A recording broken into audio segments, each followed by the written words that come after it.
দেখুন এই জায়গাগুলো কীভাবে ভেঙে যাচ্ছে, কতগুলো জায়গা একসাথে নদীগর্ভে বিলীন হয়ে যাচ্ছে। বরিশালের মেহেন্দিগঞ্জে কিন্তু এখন বর্তমানে ভয়াবহ আকারে ভাঙন হচ্ছে। এখন এখানে কতটা জায়গা একসাথে চলে যাচ্ছে, এখানে অনেকগুলো সুপারি গাছ দেখা যাচ্ছে যেগুলো কিন্তু এখন মুহূর্তের মাঝেই দেখুন দেখুন কীভাবে নিচের দিকে ডেবে যাচ্ছে। মানে অনেকটা জায়গা জুড়ে একসাথে নদীগর্ভে বিলীন হয়ে যাচ্ছে, আর এরকমভাবে বিলীন কিন্তু এখানে প্রতিনিয়তই হচ্ছে। আর এই ভাঙনের ভয়াবহতাটা এখানে অনেকটাই বেশি। সে কারণে দেখুন এখানে একসাথে ৮-১০টি সুপারি গাছ কিন্তু এই নদীগর্ভে বিলীন হয়ে যাচ্ছে। ভয়াবহ পদ্মার এরূপ ভাঙন কিন্তু এবছর প্রায়ই দেখা যাচ্ছে। এখন বর্তমানে কিন্তু শুষ্ক মৌসুম, তবুও কিন্তু কিছু, কিছু জায়গায় ভাঙন হচ্ছে। আর সবথেকে বেশি ভাঙন হচ্ছে কিন্তু এই বরিশালের মেহেন্দিগঞ্জের সাদেকপুরে। এখানে দেখুন আরো একটি সুপারি গাছ নদীগর্ভে বিলীন হয়ে যাচ্ছে।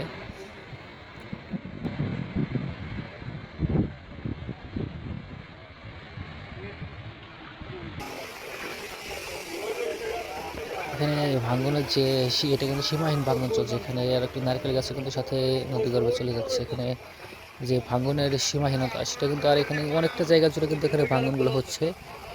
যে কারণে এখানকার যে জনবসতি তারা কিন্তু অন্যত্র ইতিমধ্যে সরে গিয়েছেন। এইখান থেকে আরও ১৫ থেকে ২০টি গাছ কিন্তু একসাথে নদীগর্ভে বিলীন হয়ে যাচ্ছে। এটা খুবই ভয়াবহ আকার ধারণ করতেছে এই জায়গাগুলোতে। এরূপ ভাঙ্গন কিন্তু এর আগে এই অঞ্চলগুলোতে কখনো হয়নি। দেখুন দেখুন কতগুলো গাছ একসাথে নদীগর্ভে বিলীন হয়ে গেল। পদ্মার এরূপ তীব্র ভাঙ্গন গত বছরও কিন্তু দেখা যায়নি, বিগত ৮-১০ বছরও কিন্তু এই অঞ্চলগুলোতে হয়নি। কিন্তু এবছর পদ্মার এরূপ রুদ্ররূপ কিন্তু খুবই মারাত্মক আকারে ধারণ করছে।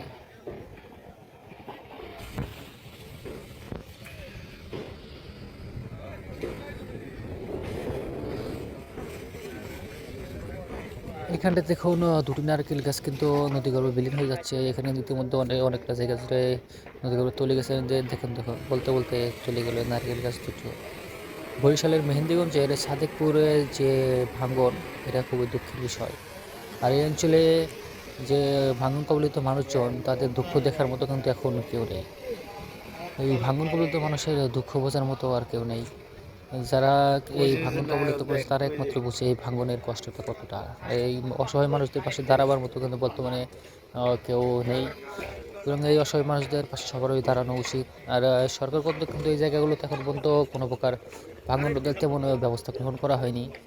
যাও কিছু জিও ব্যাগ ফেলা হয়েছিল সেগুলো কিন্তু নদীগর্ভে তলিয়ে গিয়েছে, সেগুলো অতটা কাজে আসেনি। আর বর্তমানে যেহেতু শুষ্ক মৌসুম, সেই হিসাবে কিন্তু এই জায়গাগুলোতে এখন ভাঙন রোধের জন্য ব্যবস্থা গ্রহণ করা উচিত, যাতে পরবর্তী মৌসুমে এখানে ভাঙনগুলো না হয়। কিন্তু বর্তমানে এখানে কোনো কাজের অগ্রগতি নেই, যে কারণে দেখা যাবে যে পরবর্তী মৌসুমে কিন্তু এখানে ভাঙন হতে থাকবে। এখানটা দেখুন কতটা জায়গা জুড়ে এখানে ভাঙনগুলো হচ্ছে। আর এই ভাঙনের যে শুরু সেটা কিন্তু খুবই ভয়াবহ আকার ধারণ করেছে। দেখুন দেখুন কতটা জায়গা জুড়ে একসাথে নদীগর্ভে চলে যাচ্ছে।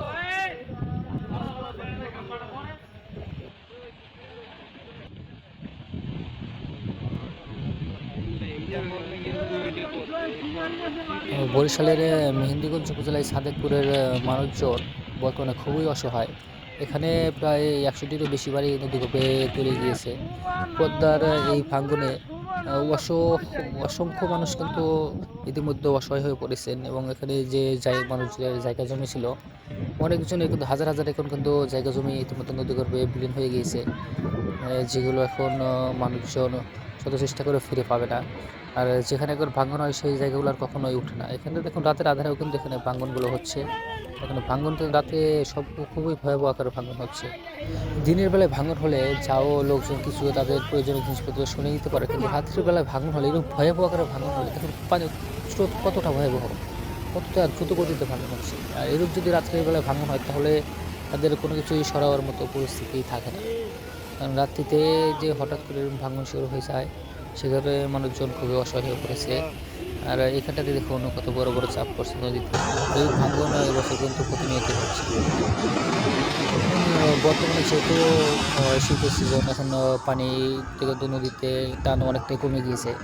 সে কারণে এখন যে সমস্ত জায়গায় ভাঙন হয়েছিল সেই সমস্ত জায়গায় এখন পর্যাপ্ত জিও ব্যাগ এবং পাথর ডাম্পিং করা হলেও অন্ততপক্ষে ছোটোখাটো বাঁধ নির্মাণ করে রাখা গেলে পরবর্তী মৌসুমে আর এই সমস্ত জায়গায় ভাঙন হবে। শুধুমাত্র এই মেহেন্দিগঞ্জের সাদেকপুরে নয়, বাংলাদেশে আরও যে সমস্ত জায়গায় ভাঙন হয়েছে জনবসতি এলাকায়, সেই সমস্ত জায়গায় কিন্তু ভালো মানের গাইড বা নির্মাণ করা বর্তমানে উচিত। কেন এখন নির্মাণ না করলে দেখা যাবে যে যখন আবার বর্ষার মৌসুম চলে আসবে তখন আর জিও ব্যাগ বা পাথর ফেলেও কোনোভাবেই ভাঙন রোধ করা সম্ভব হবে না।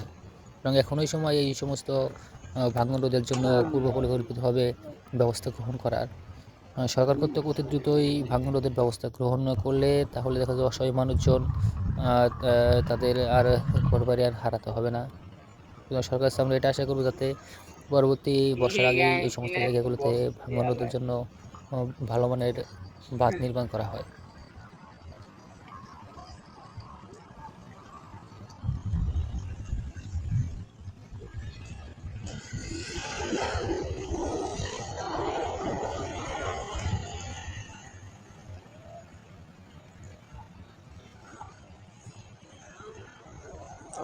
পানি থেকে গায়ে করবেন আবার 100 মন মাটি একবার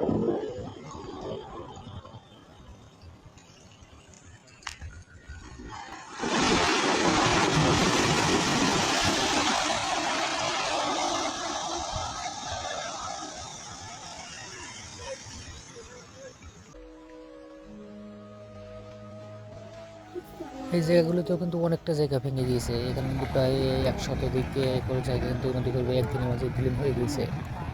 এখানে অনেকগুলো আবাদি জমি ছিল, সেগুলো কিন্তু নদীগর্ভে চলে গিয়েছে।